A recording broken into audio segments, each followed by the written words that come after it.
With many Americans getting ready to dive headfirst into Christmas shopping, it can be easy to lose track of budgets, can't it? Here with some helpful tips today to help you avoid debt is money and business expert Derek Kinney. Derek, thanks again for being with us today. My pleasure, Jason. Great to see you. Now, we're saying as people get ready to dive in, some people have already, they've dove in, they bought them, they've wrapped them, they're under the tree and everything. Those people are way ahead of me, though. So let's talk about your first tip here for those of us who are still waiting to go out and do this.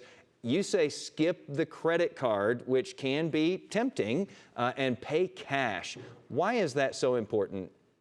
Well, first of all, the credit card is not the enemy, but if you're struggling with overspending, you want to put the temptation away and focus on cash as the best way to pay. And here's what we know, that research tells us when you use a credit card, you spend upwards of 20% more than when you use cash, because there's really no visible record of taking cash out of your purse or your wallet and handing it to somebody else.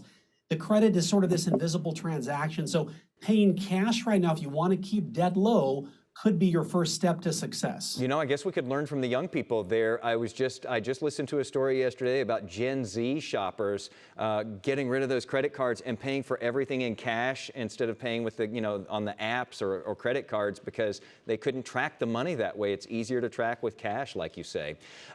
Next, you say to set a clear spending strategy. I think this is where I've failed in holiday seasons past. So let's talk about how you do that, because I go in kind of scattershot when I go shopping.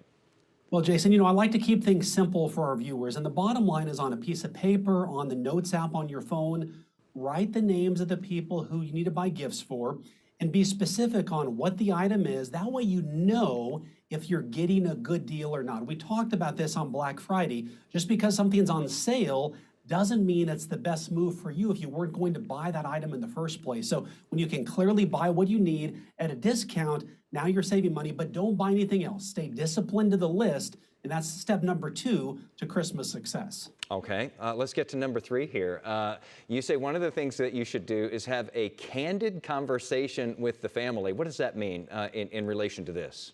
Well, the bottom line is Christmas is filled with so much financial stress and frustration. And oftentimes the temptation, Jason, as you know, is to overspend or to compete with other people's gift giving. Well, if grandma's going to give her this gift, I've got to give this gift to make sure that I stand out. And we know comparison is the thief of joy. The bottom line is be candid. If you have a budget, say, look, this year things are a bit tight. Here's my budget per person. That way you've come clean. People respect and admire that. And let me give you a tip here. If you want to stand out, give the gift of time this year. One bonus, I'm kind of a sappy guy. Give a coupon book to your grandkids and say, look, here's a coupon to go on a walk with me or to go to dinner with me or to have an experience with me. That will last longer than the shirt or the Nintendo you give them that they forget about next week. That really is a good a piece of advice there. And in that case, everybody has something they can give, even if they don't have a lot of money necessarily to spend. Let's finish off with this, because I always love to know about the mistakes, because I'm sure I make plenty of them.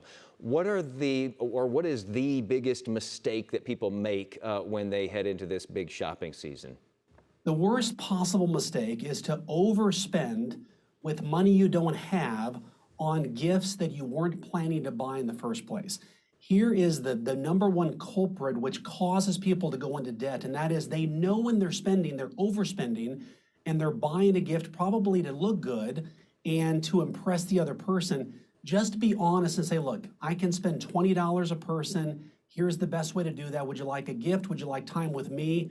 Candid discussions, open dialogues. You're going to come out of Christmas much less stressed and much more money still left in your bank account. Ooh, both of those results sound really nice. Derek, thank you so much for taking the time today. And, for people like me, we can really benefit from this because we haven't started yet. So we can take all of this that you just gave us and actually apply it in the weeks ahead. This is when procrastination pays off. It does sometimes pay off. Derek, thanks as always. Derek Kinney, Good Money Revolution is the name of the book. Appreciate it, man.